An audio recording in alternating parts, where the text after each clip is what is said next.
Forscan 2023. The earliest video I could find on YouTube is about 9 months old, and it's incredible how much has changed in the last 9 months as far as how easy it is to reprogram stuff in your truck.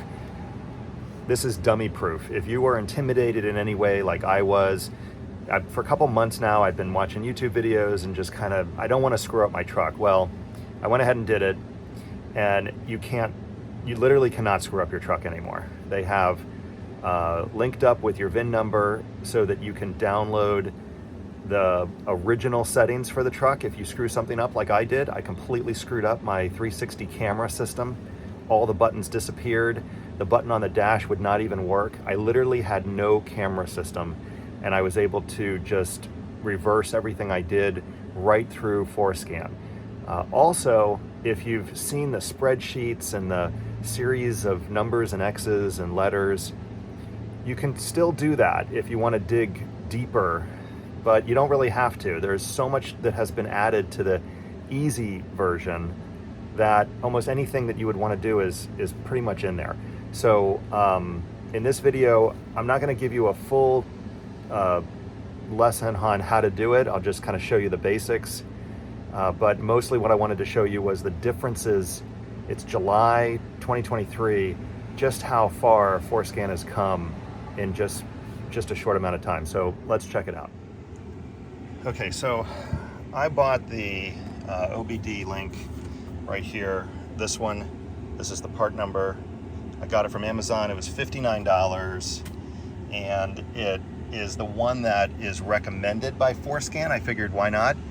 And then I also bought the $12 one-year license because, you know, these guys are doing a great thing. I don't want to use the free one. I want to contribute so that they continue to make it better.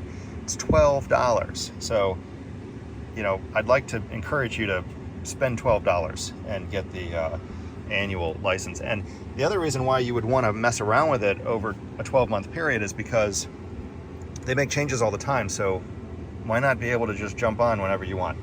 You'll need a IBM or Microsoft based computer. This is my wife's Dell or something. I don't even know what it is. But anyway, you just plug this sucker in.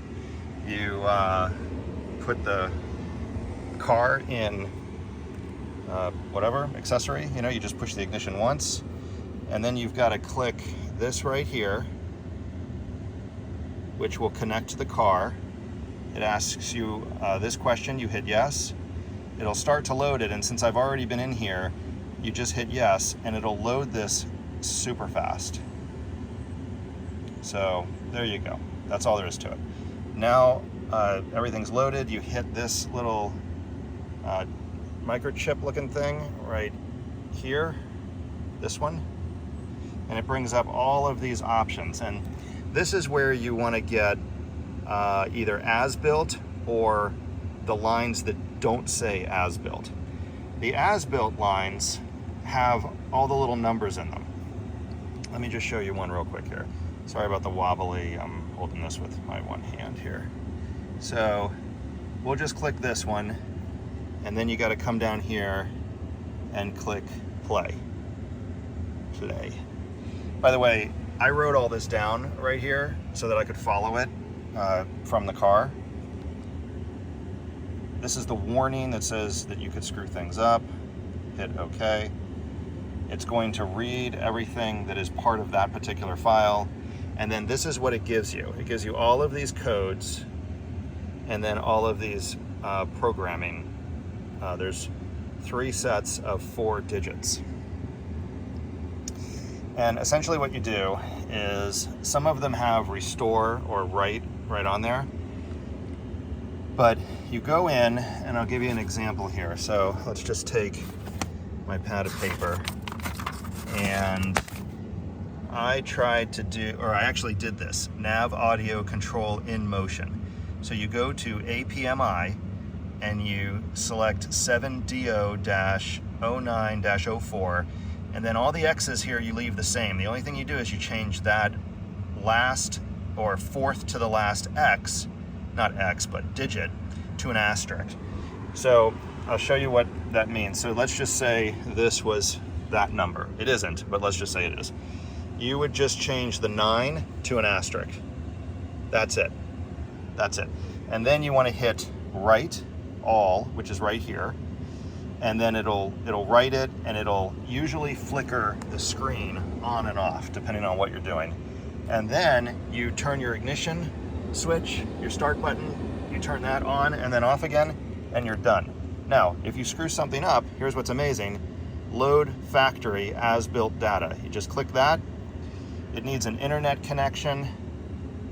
Hit yes, hit OK, and then it changes all of these back, and then you have to hit write all in order to change it back to what you wanted.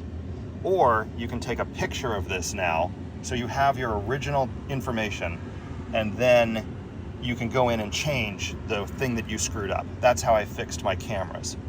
So that's the first thing I wanted to show you on how easy this is. So I'm gonna go ahead and shut it off. I'm gonna open it again. There's another way to do this. This is just the way I've been doing it. Hit this little connect. It'll load up the truck again. Hit yes. Hit yes.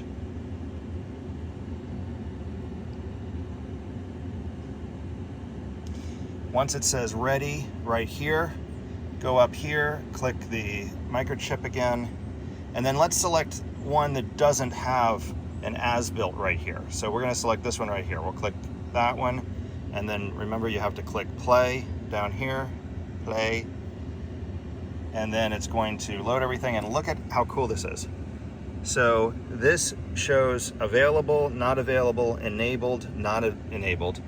All of them have this. You can spend an hour just going through and seeing all the things that you can change. So let's just take something. There's nothing here that's really interesting. Let me go find another one. Hold on. This time we're gonna select this BCM. So for whatever reason, they changed it to BDYCM, but if you are researching online and you can't find BCM, this is simply BCM.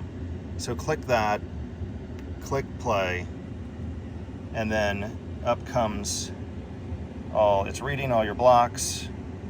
And this one is actually pretty interesting. So alarm horn sound, for instance. Let me get it clear, there we go. Alarm horn sound. You can enable it or disable it. Let me find something that I changed in this one. If you want to get an idea of what these different things are, PCM is power control, module, camera, CMR, passenger door control unit, driver door control unit. It gives you, kind of a cheat sheet of what everything is, so that when you click the little guy here, it lines up with, PDM, there's passenger door, driver door. So, I was trying to fool around with the windows, and I couldn't get that to work. So let's hit driver door, let's see, driver door configuration, that's this one right here. Hit play. Let's see if there's any option in there. Blind spot, oh, that's what I did. So I turned on blind spot indicator. So you simply just click on it right here, double click. You change it to disabled or enabled. I already did that. Hit OK, it'll say there's no changes, and then you hit write. So see how it says no changes? If I made a change, then it would write it. And then you cycle the ignition. It tells you to do that. That's literally it. That's all there is to it. So what I was looking for is global window close, and so here it is right here, global window close. So let's go ahead and do that. So we're going to double click.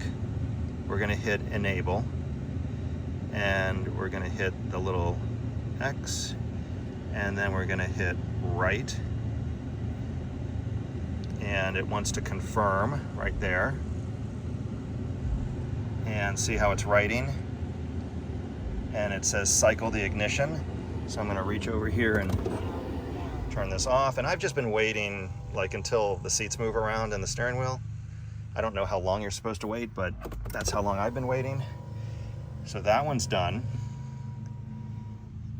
And I think video shut off. I think because I cycled it, I have to reconnect it. So let's go back to reconnect. You know, let's do it all over again.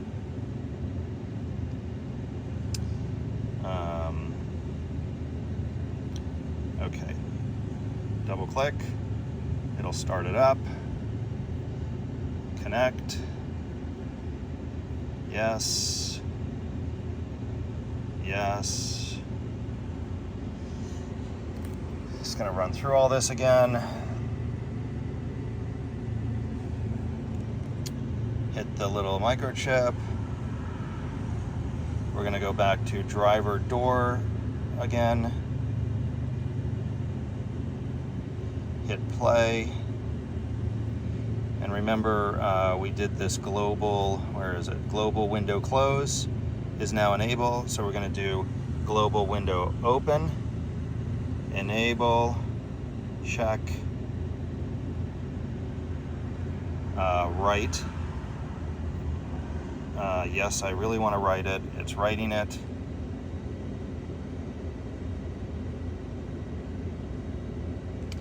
It says successful. Cycle the ignition again. So, same process. And this is just how I've been doing it. Every one I do separately, and I re-sign on to the software each time, and I've never had a mistake. But let's see if this works. Every time CarPlay wants to get involved, it cuts the video out. So that should be enabled for just the driver's side. So let's see if it worked. And what should happen is let me do this with my other hand because my arm is killing me. So I should be able to hit lock once and then hold, well, wait a minute. Now that it's locked, I should be able to hit unlock once and then hold, and it should roll down the window, which it's not doing. Yeah, so that feature still doesn't work. These auto up and down. See how it says auto? A right there for auto. So I'm gonna go ahead and do the other side, but so far I have not been able to make that work, regardless of which way I tried to do it. Anyway, the point of this video was to show you how easy it is to make these changes in both different formats, and to show you how you can recover your stuff in the event that you screw something up. Anyway, let me tell you what I did, which I'm really happy with some of the changes.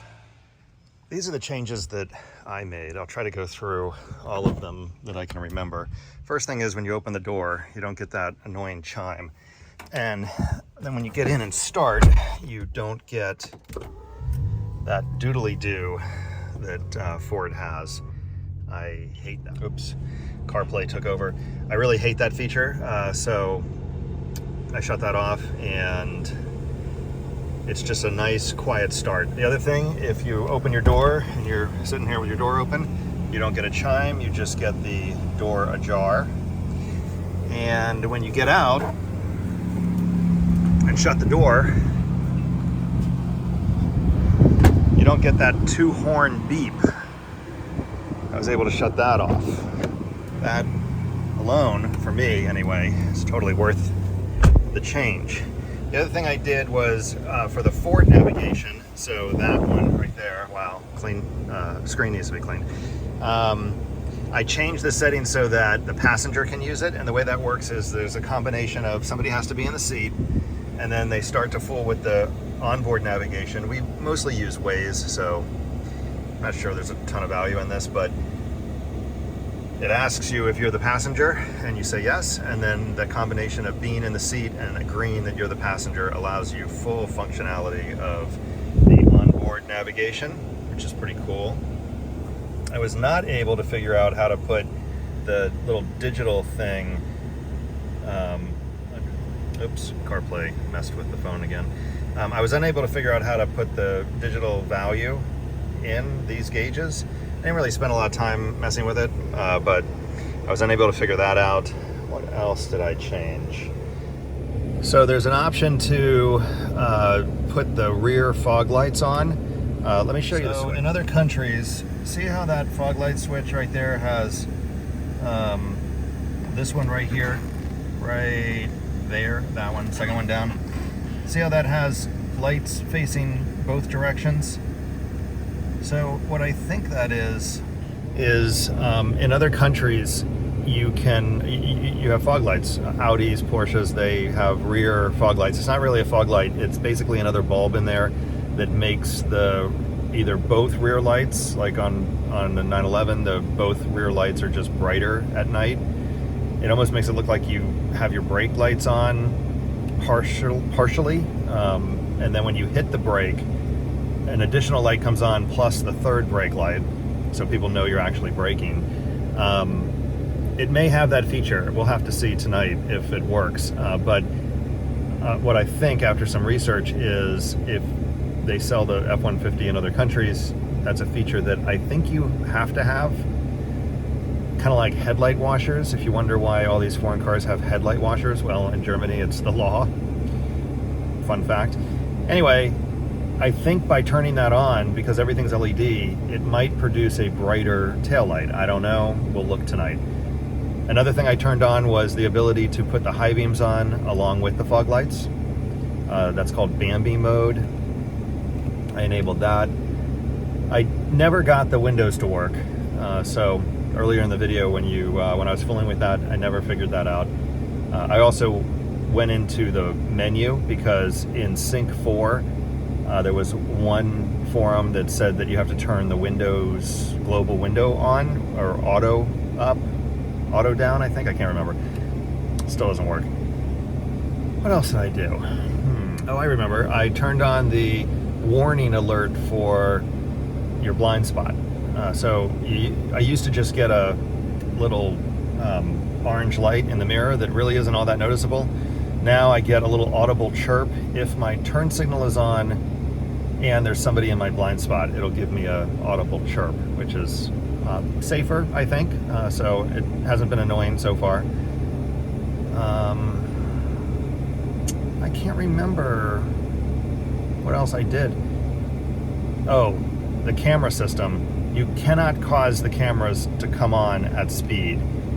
You used to be able to, you just no longer can do it. And in the process of trying to get it to work, I mentioned that I completely deleted the camera options. It was like concerning, but I was able to put it right back to factory because of Forscan's new feature that we already talked about. Oh, and the last thing I did was I turned on the power plug in the truck to work when the truck isn't running. So if we left a cell phone or something in here charging, there's been a couple times where we wanted to charge something and not be in the truck, it'll do that now. It has I think a 120-minute timer on it, so it will eventually shut off, but that's plenty of time to continue charging if we left a phone in the car charging. So that's really convenient. Anyway, that's pretty much it for this video. I hope it helped, give you some perspective of what's changed in Forscan, and also if you were not confident in doing this, you totally should be. It's really a great feature, and making these changes is kind of fun. I'll continue to check on it, as I think of it, and hopefully they'll continue to make more easy changes. I wish that somebody would produce a list of, everything new in 2023, for instance. That would be super convenient, but it's fun to poke around in there and see how you can just customize your truck to be even more, user, even better for you. So thanks for watching. Please subscribe. Appreciate the subscriptions. Just recently passed 15,000 subscribers, so that's pretty cool. I have a couple other videos planned for the truck, and I post just random stuff all the time that you may enjoy. So thanks for watching, and see you next time.